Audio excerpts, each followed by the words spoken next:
ಮೇಷ ರಾಶಿಯವರ ಈ ವಾರದ ಭವಿಷ್ಯ ಮತ್ತು ಗ್ರಹಗಳ ಗತಿಯಿಂದ ನಿಮ್ಮ ಜೀವನದಲ್ಲಿ ಉಂಟಾಗಲಿರುವ ಮಹತ್ತರ ಬದಲಾವಣೆಗಳ ಬಗ್ಗೆ ಅತ್ಯಂತ ವಿವರವಾಗಿ ತಿಳಿದುಕೊಳ್ಳೋಣ.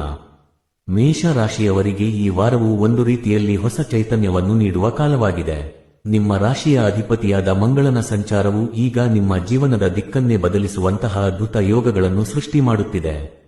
ಈ ವಾರ ನಿಮ್ಮ ಅದೃಷ್ಟದ ಬಾಗಿಲು ಹೇಗೆ ತೆರೆಯಲಿದೆ ಮತ್ತು ನೀವು ಯಾವ ವಿಚಾರಗಳಲ್ಲಿ ಜಾಗರೂಕರಾಗಿರಬೇಕು ಎಂಬುದನ್ನು ಸಂಪೂರ್ಣವಾಗಿ ತಿಳಿದುಕೊಳ್ಳೋಣ.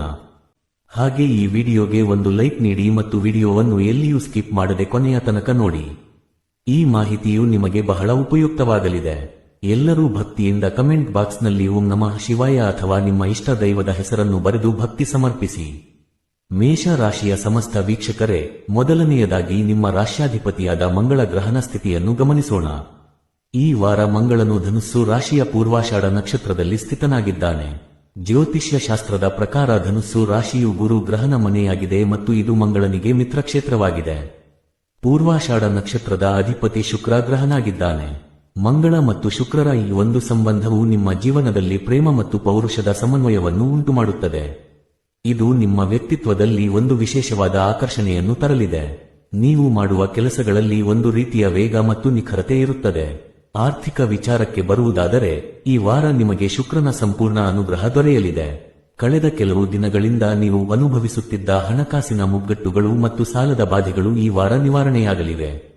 ಹೌದು ಸ್ನೇಹಿತರೆ, ಶುಕ್ರನು ಐಶ್ವರ್ಯ ಮತ್ತು ಐಷಾರಾಮದ ಕಾರಕನಾಗಿದ್ದಾನೆ. ಮಂಗಳನು ಧನುಸ್ಸು ರಾಶಿಯಲ್ಲಿದ್ದು ಪೂರ್ವಾಷಾಢ ನಕ್ಷತ್ರದಲ್ಲಿದ್ದಾಗ ಆರ್ಥಿಕ ಅನುಕೂಲತೆಗಳು ತಾನಾಗಿಯೇ ಹುಡುಕಿಕೊಂಡು ಬರುತ್ತವೆ. ನೀವು ನಿರೀಕ್ಷಿಸದ ಮೂಲಗಳಿಂದ ಹಣದ ಹರಿವು ಉಂಟಾಗಬಹುದು.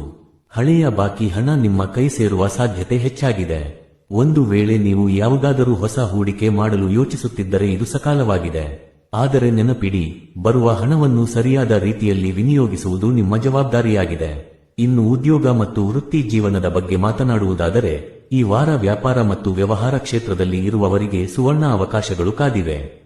ನಿಮ್ಮ ಮಾತಿನ ಚಾತುರ್ಯ ಅಥವಾ ವಾಕ್ ಚಾತುರ್ಯವು ಈ ವಾರ ನಿಮ್ಮ ದೊಡ್ಡ ಬಂಡವಾಳವಾಗಲಿದೆ. ನೀವು ಎದುರಾಳಿಗಳನ್ನು ಅಥವಾ ನಿಮ್ಮ ಗ್ರಾಹಕರನ್ನು ಮಾತಿನ ಮೂಲಕವೇ ಸೆಳೆಯುತ್ತೀರಿ. ಇದರಿಂದ ಹೊಸ ಒಪ್ಪಂದಗಳು ಅಥವಾ ಹೊಸ ಕೆಲಸಗಳು ಸುಲಭವಾಗಿ ಕೈಗೂಡಲಿವೆ. ಉದ್ಯೋಗದಲ್ಲಿ ಇರುವವರಿಗೆ ತಮ್ಮ ಮೇಲಧಿಕಾರಿಗಳಿಂದ ಮೆಚ್ಚುಗೆ ದೊರೆಯಲಿದೆ. ನೀವು ನೀಡುವ ಸಲಹೆಗಳು ಸಂಸ್ಥೆಯ ಅಭಿವೃದ್ಧಿಗೆ ಪೂರಕವಾಗಲಿವೆ. ನೀವು ಸ್ವಂತ ಉದ್ಯೋಗ ಮಾಡುತ್ತಿದ್ದರೆ ಈ ವಾರ ವ್ಯಾಪಾರದಲ್ಲಿ ಉತ್ತಮ ಪ್ರಗತಿಯನ್ನು ಕಾಣುತ್ತೀರಿ. ಹೊಸ ಐಡಿಯಾಗಳು ನಿಮ್ಮ ಮನಸ್ಸಿನಲ್ಲಿ ಮೂಡಲಿದ್ದು ಅವುಗಳನ್ನು ಜಾರಿಗೆ ತರಲು ಇದು ಯೋಗ್ಯವಾದ ಸಮಯವಾಗಿದೆ. ವಿದ್ಯಾರ್ಥಿಗಳಿಗೆ ಈ ವಾರ ಅತ್ಯಂತ ಪ್ರಶಸ್ತವಾಗಿದೆ. ನಿಮ್ಮಲ್ಲಿ ಆತ್ಮವಿಶ್ವಾಸವು ಗಣನೀಯವಾಗಿ ಹೆಚ್ಚಾಗಲಿದೆ. ಮಂಗಳನ ಶಕ್ತಿಯು ನಿಮಗೆ ಓದಿನಲ್ಲಿ ಏಕಾಗ್ರತೆಯನ್ನು ನೀಡುತ್ತದೆ. ವಿಶೇಷವಾಗಿ ಸ್ಪರ್ಧಾತ್ಮಕ ಪರೀಕ್ಷೆಗಳಿಗೆ ಸಿದ್ಧರಾಗುತ್ತಿರುವ ವಿದ್ಯಾರ್ಥಿಗಳಿಗೆ ಇದು ನಿಜಕ್ಕೂ ಒಂದು ಸುವರ್ಣಕಾಲ ಎಂದೇ ಹೇಳಬಹುದು. ಕಠಿಣ ವಿಷಯಗಳನ್ನು ಕೂಡ ನೀವು ಸುಲಭವಾಗಿ ಅರ್ಥಮಾಡಿಕೊಳ್ಳುವಿರಿ. ಪರೀಕ್ಷೆಯ ಭಯ ದೂರವಾಗಿ ಯಶಸ್ಸಿನ ಹಾದಿಯಲ್ಲಿ ನೀವು ಮುನ್ನಡೆಯುತ್ತೀರಿ. ನಿಮ್ಮ ಶ್ರಮಕ್ಕೆ ತಕ್ಕ ಪ್ರತಿಫಲ ಸಿಗುವ ಕಾಲ ಇದಾಗಿದೆ. ಗುರು ಹಿರಿಯರ ಆಶೀರ್ವಾದ ಸದಾ ನಿಮ್ಮ ಮೇಲೆ ಇರಲಿದೆ. ಕೌಟುಂಬಿಕ ಜೀವನ ಮತ್ತು ಇತರ ವಿಷಯಗಳನ್ನು ನೋಡುವುದಾದರೆ, ಈ ವಾರ ನೀವು ಮನೆಗೆ ಬೇಕಾದ ವಸ್ತುಗಳನ್ನು ಖರೀದಿ ಮಾಡುವ ಅಥವಾ ಶಾಪಿಂಗ್ ಮಾಡುವ ಯೋಗವಿದೆ. ನಿಮ್ಮ ಮನೆಯ ಅಂದವನ್ನು ಹೆಚ್ಚಿಸಲು ನೀವು ಕೆಲವು ಹೊಸ ವಸ್ತುಗಳನ್ನು ಕೊಳ್ಳಬಹುದು. ಇದು ಮನೆಯಲ್ಲಿ ಸಂತೋಷದ ವಾತಾವರಣವನ್ನು ನಿರ್ಮಿಸುತ್ತದೆ. ಕುಟುಂಬದ ಸದಸ್ಯರೊಂದಿಗೆ ಪ್ರವಾಸಕ್ಕೆ ಹೋಗುವ ಅಥವಾ ಹೊರಗಡೆ ಊಟಕ್ಕೆ ಹೋಗುವ ಯೋಜನೆಗಳು ಕೂಡ ರೂಪಿತವಾಗಬಹುದು. ಆದರೆ ಇಲ್ಲೊಂದು ಎಚ್ಚರಿಕೆಯ ಮಾತು ಏನೆಂದರೆ, ಶಾಪಿಂಗ್ ಮಾಡುವ ಆತುರದಲ್ಲಿ ನಿಮ್ಮ ಬಜೆಟ್ ಮೀರಿ ಖರ್ಚು ಮಾಡಬೇಡಿ. ಉಳಿತಾಯದ ಕಡೆಗೆ ಗಮನವಿರಲಿ, ಏಕೆಂದರೆ ಮುಂದೆ ಬರಲಿರುವ ದಿನಗಳಲ್ಲಿ ಆರ್ಥಿಕ ಭದ್ರತೆ ಬಹಳ ಮುಖ್ಯವಾಗುತ್ತದೆ. ಅನಗತ್ಯ ಖರ್ಚುಗಳಿಗೆ ಕಡಿವಾಣ ಹಾಕುವುದರಿಂದ ನಿಮ್ಮ ಭವಿಷ್ಯವು ಉಜ್ವಲವಾಗಿರುತ್ತದೆ. ಆರೋಗ್ಯದ ದೃಷ್ಟಿಯಿಂದಲೂ ಈ ವಾರ ಮೇಷ ರಾಶಿಯವರಿಗೆ ಉತ್ತಮವಾಗಿದೆ. ಮಂಗಳನ ಬಲ ಇರುವುದರಿಂದ ಶರೀರದಲ್ಲಿ ಹೊಸ ಚೈತನ್ಯ ಇರುತ್ತದೆ. ಆದರೂ ಕೆಲಸದ ಒತ್ತಡದಿಂದ ಮಾನಸಿಕ ಆಯಾಸವಾಗದಂತೆ ಎಚ್ಚರವಹಿಸಿ. ನಿಯಮಿತವಾಗಿ ಯೋಗ ಮತ್ತು ಪ್ರಾಣಾಯಾಮ ಮಾಡುವುದರಿಂದ ನಿಮ್ಮ ಮನಸ್ಸು ಶಾಂತವಾಗಿರುತ್ತದೆ. ಸಣ್ಣ ಪುಟ್ಟ ಆರೋಗ್ಯ ಸಮಸ್ಯೆಗಳಿದ್ದರೂ ಅವು ಈ ವಾರ ದೂರವಾಗಲಿವೆ. ಈ ವಾರದ ವಿಶೇಷ ಪರಿಹಾರ ಏನೆಂದರೆ, ಮಂಗಳವಾರದಂದು ಸುಬ್ರಹ್ಮಣ್ಯ ಸ್ವಾಮಿಯ ದೇವಸ್ಥಾನಕ್ಕೆ ಭೇಟಿ ನೀಡಿ ಪೂಜೆ ಮಾಡಿಸಿ ಅಥವಾ ಮನೆಯಲ್ಲಿಯೇ ಕುಳಿತು ಹನುಮಾನ್ ಚಾಲಿಸಾವನ್ನು ಪಠಿಸಿ. ಇದರಿಂದ ಮಂಗಳ ಗ್ರಹನ ನಕಾರಾತ್ಮಕ ಪ್ರಭಾವಗಳು ದೂರವಾಗಿ ನಿಮ್ಮ ಜೀವನದಲ್ಲಿ ಸುಖ ಶಾಂತಿ ನೆಲೆಸುತ್ತದೆ. ಕೆಂಪು ಬಣ್ಣದ ಹೂವುಗಳಿಂದ ದೇವರನ್ನು ಪೂಜಿಸುವುದು ನಿಮಗೆ ಹೆಚ್ಚು ಲಾಭದಾಯಕವಾಗಲಿದೆ. ಬಡವರಿಗೆ ಅಥವಾ ಅರ್ಹರಿಗೆ ಕೆಂಪು ಬಣ್ಣದ ಬಟ್ಟೆ ಅಥವಾ ಧಾನ್ಯಗಳನ್ನು ದಾನ ಮಾಡುವುದರಿಂದ ಕೂಡ ನಿಮ್ಮ ಕಷ್ಟಗಳು ನಿವಾರಣೆಯಾಗುತ್ತವೆ.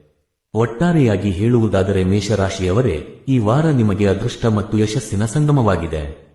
ಹಣಕಾಸು, ವೃತ್ತಿ ಮತ್ತು ಶಿಕ್ಷಣ ಕ್ಷೇತ್ರದಲ್ಲಿ ನೀವು ಅಂದುಕೊಂಡಿದ್ದಕ್ಕಿಂತ ಹೆಚ್ಚಿನ ಸಾಧನೆ ಮಾಡಲು ಸಾಧ್ಯವಿದೆ. ಸಕಾರಾತ್ಮಕ ಆಲೋಚನೆಗಳೊಂದಿಗೆ ಮುನ್ನಡೆಯಿರಿ. ನಿಮ್ಮಲ್ಲಿರುವ ನಾಯಕತ್ವದ ಗುಣಗಳನ್ನು ಸರಿಯಾದ ರೀತಿಯಲ್ಲಿ ಬಳಸಿ. ಕಷ್ಟಪಟ್ಟು ಕೆಲಸ ಮಾಡಿ ಮತ್ತು ಸಿಕ್ಕ ಅವಕಾಶಗಳನ್ನು ಎರಡು ಕೈಗಳಿಂದ ಬಾಚಿಕೊಳ್ಳಿ. ಭಗವಂತನ ಅನುಗ್ರಹ ಸದಾ ನಿಮ್ಮ ಮೇಲಿರುತ್ತದೆ. ಈ ಒಂದು ವಿಶೇಷವಾದ ಮಾಹಿತಿಯು ನಿಮ್ಮ ಜೀವನದಲ್ಲಿ ಹೊಸ ಭರವಸೆಯನ್ನು ಮೂಡಿಸಲಿ ಎಂದು ಆಶಿಸುತ್ತೇವೆ. ಈ ವಿಡಿಯೋ ನಿಮಗೆ ಇಷ್ಟವಾಗಿದ್ದರೆ ತಪ್ಪದೇ ಲೈಕ್ ಮಾಡಿ ಮತ್ತು ನಿಮ್ಮ ಮೇಷರಾಶಿಯ ಸ್ನೇಹಿತರೊಂದಿಗೆ ಹಾಗೂ ಸಂಬಂಧಿಕರೊಂದಿಗೆ ಈ ಮಾಹಿತಿಯನ್ನು ಹಂಚಿಕೊಳ್ಳಿ. ಎಲ್ಲರಿಗೂ ಒಳಿತಾಗಲಿ. ಧನ್ಯವಾದಗಳು.